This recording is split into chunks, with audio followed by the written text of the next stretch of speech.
About a week or so ago, I recorded a cover of Die With A Smile by Bruno Mars and Lady Gaga. You can check it out here. But this is going to be a breakdown of how I reimagined that song, I guess. First thing I did, technology these days is crazy. AI all over the place. AI overlords taking over the world. So I used like this little app thing where you can basically split out the tracks and it'll just give you the vocal stems on their own without any instruments behind it. And now I know what you're thinking, AI, you know, for music is not the best. Don't always use AI, but you know, sometimes it's a tool and it can be used, so just shut the fuck up. And the next thing I did, I was like, okay, maybe it's a little bit slow. So I was like, let's speed it up a little bit. Let's get a little bit quicker. So I upped the BPM quite a bit. So we're basically at 178 BPM, which is a lot faster than what it currently is. I don't know what it originally is. It's like 150 or something. The whole reason I wanted to do this song was because when I listened to it the first time, it had that like guitar part in at the start. And I was like, that guitar part's kind of cool. It's kind of like emo-y. I can imagine it with like a bit of gain on, sounding kind of like movements or like basement or something like that. I was like, fucking, that's the vibe. There's the vibe right there.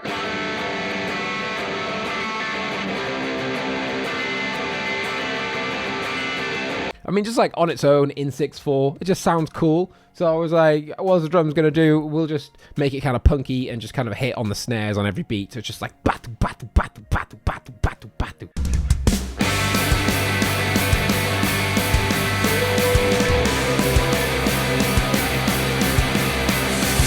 Has some octaves going on in that as well, just like a mimicking the oohs that you hear at the start, where it's like ooh. Verse pretty much the same as what that intro is, just keeping with the batu batu batu batu, keeping those chords just straight, just and then halfway through that, it just kind of, we come out with it and we just change the beat up a little bit. So instead of it being on every single beat, we just like pull it back, so it's like just snare on the fourth. Nobody's promised tomorrow. And that's kind of it for the intro in the first verse, and then we're getting into this chorus, this juicy chorus, keeping the chords kind of similar. We kind of want those like open chordy bits to ring out. So that's kind of the idea behind a lot of this, is that kind of still openy ringiness of like, you know, like bands like Movements or like Balanced Composure, that kind of vibe.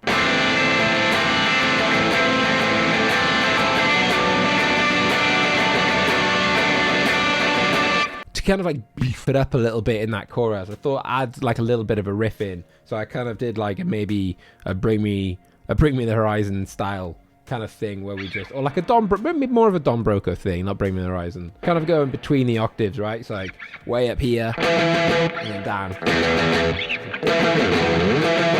Like,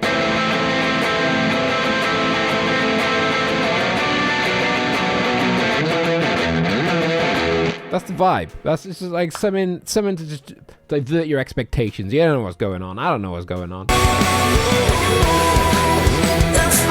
And then the second half of that chorus, it kind of changes up a little bit, and you kind of still got that idea in there a little bit, but we've kind of like changed it a little bit, just a teeny weeny bit. So then we're going like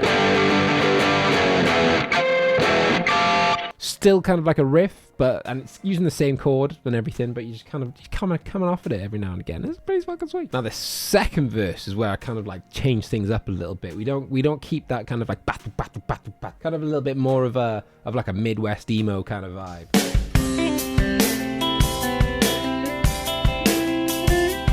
Just because I like that kind of shit, and like, you know, the ringiness of the guitars and everything just sounded really cool.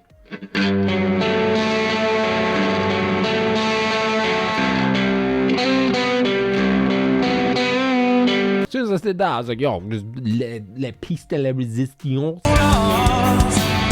Lost in the words that we scream. I don't even want to do this anymore. Pre-chorus, we just kind of do chug. Chorus is then pretty much the same. Oh, the lead line in the chorus is something I forgot to talk about. Kind of going for like a Linkin Parky kind of vibe with this. I don't know. So it's a lot of double stops basically. So you just like.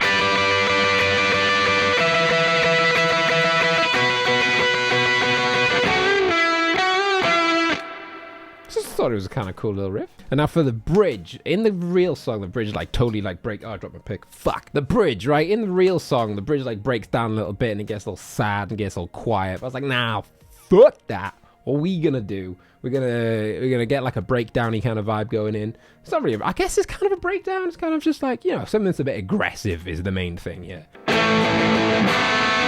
Keeping with those open stringy bits again. I like the open stringy bits and a little bit of dissonance. Got like the first bit,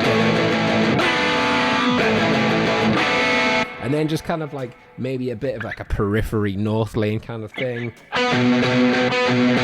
Because why the fuck not? And then we're back into this kind of like bring me-ish, hardcore-y vibe. Bear-toothy, I'd say, more than anything.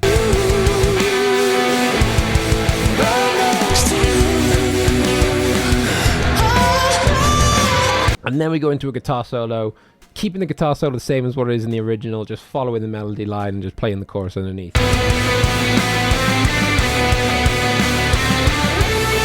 The idea for the solo I was feeling was kind of maybe a little bit of like Paramore's Misery Business, where it's just like that. You know, that was the vibe. That was what I was going for, and I think it worked out quite well, and I quite like it. And then we drop down for the actual quiety bit, where it's just the chorus, but with like some little clean, strummy guitars. I wanna be next to you. And then coming out of that, we just kind of basically the chorus, but also a little bit of the bridge. I wanna hold you just for a while.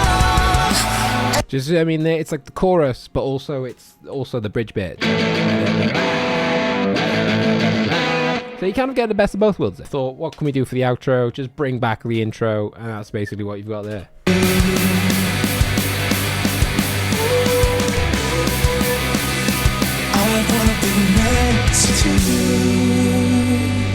Oh yeah, also I dropped it down a tone, so it's down a full tone. It's not in the original key, because obviously when you're playing chunky riffs, you don't want to be in the original key. What's going on there? You need to be down, lower, chunkier, boofier. Do you know what I'm saying? Also, you may have realized there that I was using the track vocals, but if you listen to my version, it has my vocals on it. That was because that was just how I arranged the song. I arranged it with the guide vocals, I guess, if you will. It was just a lot easier. It made a lot more sense, so I know where everything was going. I don't want to change up the vocals really at all, because then it doesn't really become a cover. It kind of then just becomes a reimagining. So obviously I want the vocals and the melody and everything to be the same. Any questions on any of this?